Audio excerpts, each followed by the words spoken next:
Am I the only one that didn't know making a delicious lasagna casserole is this easy? Let's dive right in. First, grab your ingredients.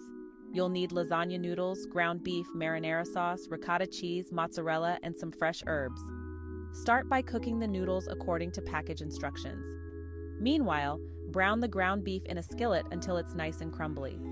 Mix it with your favorite marinara sauce. Now, let's layer. Spread a thin layer of meat sauce at the bottom of your casserole dish. Add a layer of noodles, then dollops of creamy ricotta, a sprinkle of mozzarella, and repeat. Keep going until you reach the top, ending with a generous layer of mozzarella. Pop it in the oven at 375 degrees Fahrenheit for about 25-30 minutes until bubbly and golden. And there you have it, the perfect lasagna casserole. Quick, easy, and oh so delicious. Happy cooking, everyone! Thanks for watching Betty's cooking channel.